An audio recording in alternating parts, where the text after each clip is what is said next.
I'm Jen. And I'm Craig. And this is the Knot Project. And this is our kitchen. So we're experimenting with new backgrounds to keep our conversation alive and vibrant. So I hope you feel invigorated by our kitchen cabinet. Anyway, we're going to say something now? Yeah.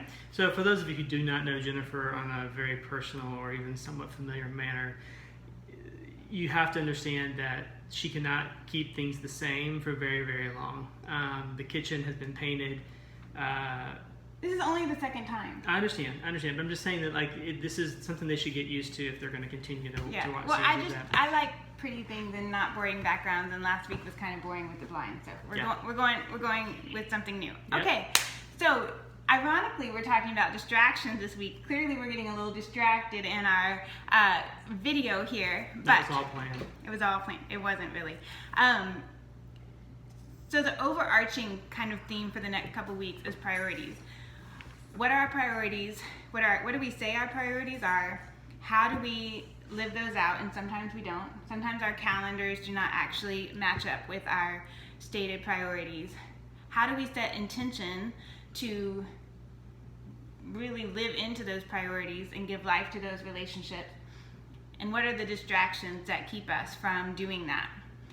We're going to kind of start at the end instead of the beginning, and because we just really feel like distractions are so key. Sometimes distractions can even inhibit us from setting goals, and we don't even realize that some of our relationships are lacking because we're so distracted over here.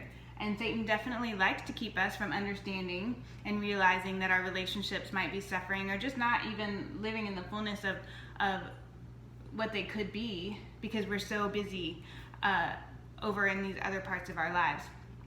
So, with that being said, we're going to kind of just share two distractions that have been hindering us in our own lives as individuals and also as a married couple. Craig's going to start off. Yeah, the key thing here that we want to talk about is that emotion can actually be a distraction. Now, on its nose, that phrase, that statement kind of sounds somewhat Vulcanish, and that's not what we're trying to communicate. Vulcanish, is that Star Trek? Very good. Well done. She just got a plus column in her geek column. No, it should be that I'm not distracted from your geekdom, and I just know your geekdom. It's not that I'm a geek. Yeah.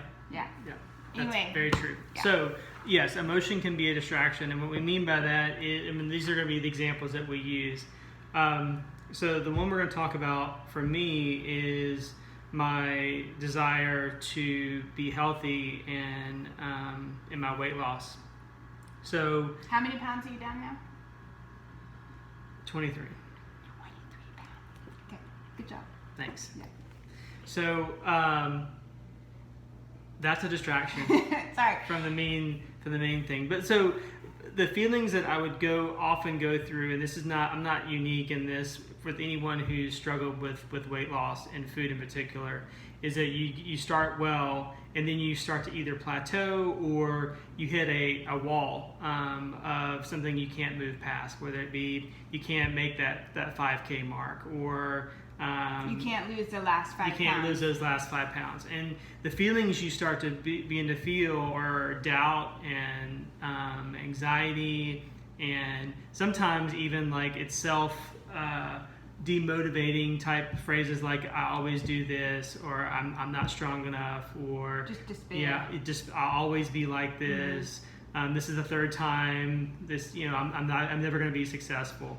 And these are emotions that we feel that they seem real at the time, but one of the things that I think will help, it's helped me in particular, and not just in setting priorities, but just in when you feel a strong emotion, is typically our emotions are given to us for a reason. And if you start to feel these things, to feel these emotions, the question you should ask is, why do I feel this way? Like, why am I feeling like I hate my body? Why do I feel like I'm unsuccessful or that I'll never be successful?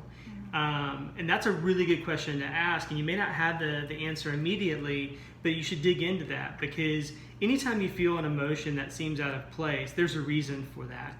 Like, you may come home from work and your wife may say something to you, your husband may say something to you, and you weren't angry before, but what they said to you just sets you off.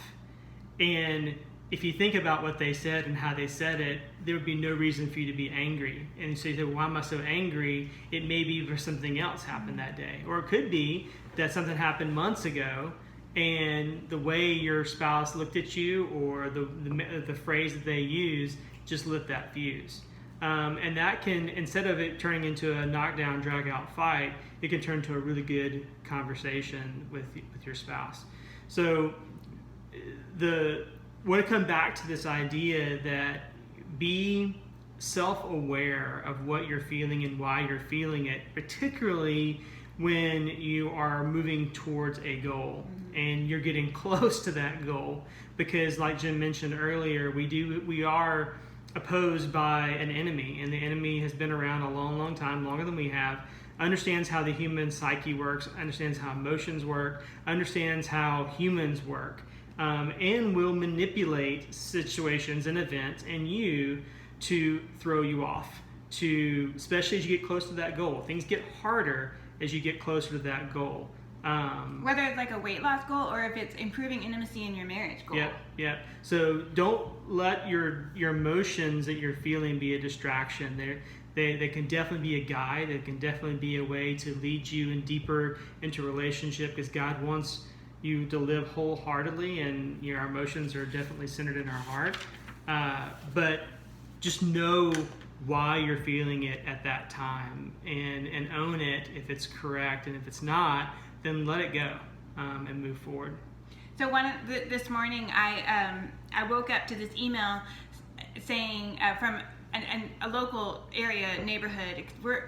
Our neighborhood is putting on this whole big national night out event on Tuesday, and we're expecting 500 people, and I've been working for about 6 months on this thing, and now there's a 90% chance of rain. And so I woke up this morning and I was like, Lord, it cannot rain. I do not have time or emotional capacity to reschedule this whole thing, find another date, reschedule all our vendors. I've been working so hard. I just need this to be done. And so then I was like, Lord, could you just please not make it rain? And then I was like, well, can I really, trust that he's not going to make it rain? How do I navigate this?